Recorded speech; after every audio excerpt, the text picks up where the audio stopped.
Spiritual ஜோதிடம் TV நேயர்களுக்கு astro கேசையங்கன் பணிவான நமஸ்காரங்கள். வார பலன் 24/6/2024 30/6/2024 வரலும் உண்டான வாரத்திற்கு என்னென்ன பலன் மேஷம் முதல் மீன வரை அப்படின்றத பார்ப்போம். இந்த வாரத்தில் கோல்சாரம் அப்படின்னு சொல்லும்போது காலபுருஷ தத்துவத்தின் முதல் ராசியான மேஷத்தில் செவ்வாய், ரிஷபத்தில் குரு, மிதுனத்தில் சூரியன், புதன் மற்றும் சுக்கிரன், கன்னியில கேது, கும்பத்தில் சனி, மீனத்தில் ராகு. சந்திர பகவான் இந்த வாரம் அதிவேகமாக செல்லக்கூடிய கிரகம்னு சொல்ற சந்திர பகவான் உத்திராட நட்சத்திரம் 2ஆம் பாதம் மகர ராசியிலிருந்து மேஷ ராசி அஸ்வினி நட்சத்திரம் வரலும் போறார். அதாவது மகரம், கும்பம், மீனம், மேஷம் இந்த 4 ராசி போறார். இந்த வாரத்தில் இன்னொரு பயிற்சி இருக்கு.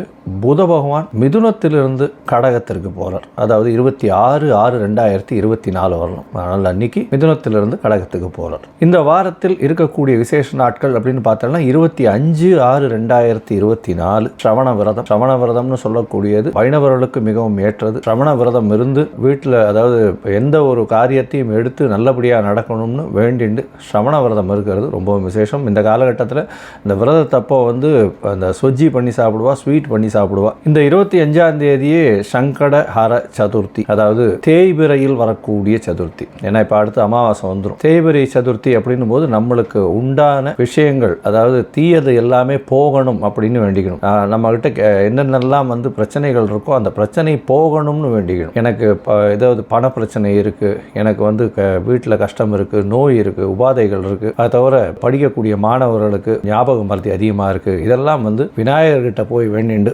ஒரு 9 பிரதட்சணம் விநாயகர் கோயிலுக்கு போய் சுற்றிட்டு ஒரு தேங்காயை உடைச்சிட்டு ஒரு 9 தோப்புக்கரணம் போட்டுட்டு வர்றதன் மூலியமாக நல்ல ஒரு ஏற்றமும் மாற்றமும் வரக்கூடிய காலகட்டமாக அமையும். இந்த வாரத்தில் பார்த்தலையானால் எந்தெந்த ராசிக்காரர்களுக்கு சந்திராஷ்டமம் அப்படின்னு பார்க்கும்பொழுது மிதுன ராசி, கடகம், சிம்மம், கன்னி இந்த 4 ராசிக்கு சந்திராஷ்டம காலம் வருது. அதனால வெளியூர் வெளிமாநில பிரயாணங்கள் வேண்டாம், அதை தவிர புது முயற்சிகள் வேண்டாம் அப்படின்னு சொல்றோம். யாருக்கும் ஜாமீன் கையெழுத்து போடுறது, தேவையில்லாமல் வார்த்தைகளை விடுறது, இதெல்லாம் கொஞ்சம் கட்டுப்பாட்டில் இருக்கிறது ரொம்பவும் நல்லது. இந்த காலகட்டத்தில் ஒருவேளை நீங்கள் பண்ண வேண்டிய கட்டாயத்தில் இருந்தீர்களே ஆனால் சந்திர பகவானுக்கு உண்டான எளிய பரிகாரம்னு சொல்லக்கூடிய பச்சரிசியும் நெல் இது உங்களால் முடிஞ்ச அளவுக்கு பக்கத்தில் இருக்கிற விநாயகர் கோவிலில் கொடுத்துட்டு போங்க. அதன் மூலியமாக சந்திராஷ்டமத்தின் தாக்கம் நிச்சயமாக குறையும் அப்படின்றத சொல்கிறேன். சரி, இப்போ மேஷம் முதல் மீனம் வரை இந்த வாரமான 24/6/2024 30/6/2024 வரை எப்படி இருக்குன்னு பார்க்கலாம். அதற்கு முன்னாடி என்னுடைய மொபைல் நம்பர் கீழே ஸ்க்ராலிங்கில் வந்துட்டு இருக்கும். உங்களுக்கு அஸ்ட்ராலஜிக்கல் கன்சல்ட் தேவைப்பட்டதுன்னா நீங்கள் என்னுடைய மொபைலுக்கு கான்டாக்ட் பண்ணுங்க. இப்போ மேஷம் முதல் மீனம் வரை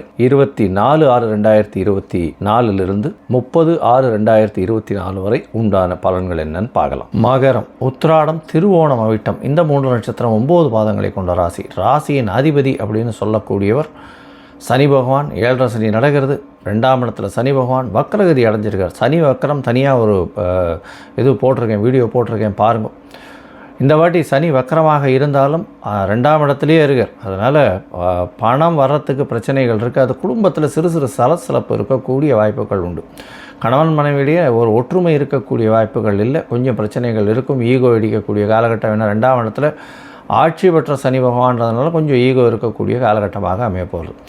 உங்களுடைய ராசிக்கு 3ஆம் இடத்துல ராகு பகவான் இருக்கிறதுனால புதிய முயற்சி மூலியமாக நல்ல ஒரு ஏற்றம் கிடைக்கக்கூடிய காலகட்டமாக அமைய போகிறது.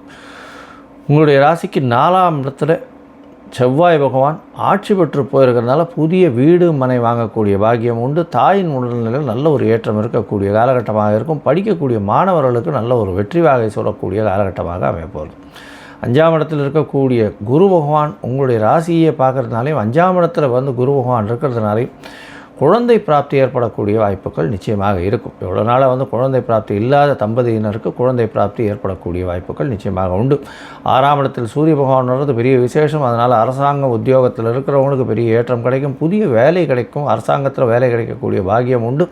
6ஆம் அதிபதியும் ஆட்சி பெற்று போயிருக்கார். 26ஆம் தேதிக்கு பார்த்தேன்னா உங்களுடைய ராசிக்கு 6ஆம் அதிபதி 7ஆம் இடத்துக்கு வரார். இதனால் இந்த கவர்மெண்ட் உத்தியோகம், கவர்மெண்ட் கான்ட்ராக்ட் எடுக்கிறவங்க இதெல்லாம் ஒரு பெரிய ஏற்றத்தில் இருக்கும். இந்த வாரத்தில் பார்த்தேனால் இந்த இரும்பு சம்பந்தப்பட்ட வியாபாரம் பண்ணுறவா கவர்மெண்ட் கான்ட்ராக்ட் எடுத்து தார் ரோடு போடுறது, அதை தவிர கான்ட்ராக்ட் எடுத்து ரோடு கான்ட்ராக்டு, இந்த துப்புரவு தொழிலாளர் கான்ட்ராக்ட் இதெல்லாம் எடுக்கக்கூடிய வாய்ப்புகள் நிச்சயமாக உண்டு.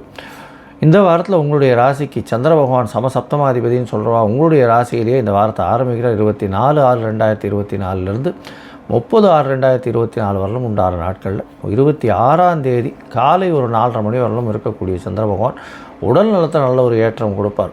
எதிர்பாலினத்தவர் மூலியமாக நல்ல ஒரு ஏற்றம் இருக்கும். நண்பர்கள் மூலியமாக பெரிய ஏற்றம் கிடைக்கக்கூடிய காலகட்டமாக அமையப்போகிறது.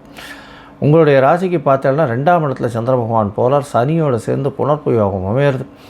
26ஆம் தேதியிலிருந்து 28ஆம் தேதி காலை ஒரு 7 மணி வரலும் இருக்கக்கூடிய சந்திர பகவான் மூலியமாக பேச்சில் கொஞ்சம் கவனமாக இருக்கணும். பணவரவிற்கு பஞ்சம் இருக்காது. பார்ட்னர்ஷிப் பிஸ்னஸில் பெரிய ஏற்றம் கிடைக்கக்கூடிய காலகட்டமாக இருக்குது. திடீர் பணவரவு வரக்கூடிய வாய்ப்புகள் நிச்சயமாக உண்டு. உங்களுடைய ராசிக்கு பார்த்தாலேயானால் 3ஆம் இடத்துக்கு சந்திர பகவான் போல ராகுவோட சம்பந்தம். 3ஆம் இடத்துக்கு போகும்போது ராகுவோட சம்பந்தப்படுறது பெரிய விசேஷம். இதன் மூலியமாக முயற்சிகள் அனைத்தும் வெற்றி பெறும். புதுசாக பார்ட்னர்ஷிப் பிஸ்னஸில் புதுசாக பார்ட்னர் ஒரு சேஞ்சஸ் கொண்டு வருவீங்க. அது ஒரு பெரிய ஏற்றத்தை கொடுக்கக்கூடிய காலகட்டமாக அமையப்போகிறது. இந்த வாரத்தில் பார்த்தாலேயானால் 3ஆம் இடத்தில் இருக்கக்கூடிய சந்திர பகவான் 30ஆம் தேதி காலை ஒரு 9:15 வரலும் இருக்கார். அதற்கு பிறகு 4ஆம் இடத்துக்கு போல் 4ஆம் இடத்தில் சந்திர பகவான் செவ்வாயோடு சேர்ந்து இருக்கக்கூடிய காலகட்டம். 4ஆம் இடத்தில் திக்பலம் பெறுறார். அது ஒரு பெரிய ஏற்றம். ஆட்சி பலத்துக்கு சமமானதுன்னு சொல்லக்கூடியது. அதை தவிர செவ்வாயும் சேர்ந்து இருக்கிறதுனால சந்திர மங்கள யோகம் அமைகிறது. புதுசாக வீடு வாகனம் இதெல்லாம் வாங்கக்கூடிய வாய்ப்பு உண்டு. வீடு மனை வாங்கக்கூடிய வாய்ப்பு, நிலங்கள் வாங்கக்கூடிய வாய்ப்புகள் நிச்சயமாக உண்டு. இந்த வாரத்தில் பார்த்தாலேயானால் உங்களுடைய ராசிக்கு 9ஆம் இடத்தில் இருக்கக்கூடிய கேத்து பகவான் மூலியம் சிறு சிறு செட்பேக்கை தந்தையின் உடல்நிலையில் வரக்கூடிய வாய்ப்புகள் நிச்சயமாக இருக்கும். நீங்கள் அருகில் இருக்கக்கூடிய விநாயகர் கோவிலுக்கு போய்ட்டு வாங்க. நல்ல ஒரு ஏற்றம் கிடைக்கும். மகர ராசிக்காரர்களுக்கு கால பைரவரை வணங்கிட்டு வர்றது சனி பகவான் 2ஆம் இடத்துல இருக்கிறதுனால கால பைரவரை போய் வணங்கிட்டு வாங்க. வணங்கிட்டு வர்றதன் மூலியமாக சனீஸ்வரனுடைய குருநாதர்னு சொல்லக்கூடியவர். அதனால் எந்த ஒரு பிரச்சனை சனி பகவானால் வந்தாலும் அந்த பிரச்சனை சூரியனை கண்ட பனி போல அது இருக்கிற இடமே தெரியாமல் போகக்கூடிய வாய்ப்புகள் நிச்சயமாக உண்டு. அருகில் இருக்கக்கூடிய இந்த சனீஸ்வரன் கோவில் இல்லைன்னா சனீஸ்வரன் இந்த நவகிரக சன்னதியில் சங்கு புஷ்பங்கள் ஒரு மாலையாக தொடுத்து போட்டு வர்றதன் மூலியமாக உங்களுக்கு ஒரு பெரிய ஏற்றமும் மாற்றமும் உங்களுக்கு நிச்சயமாக வரும்.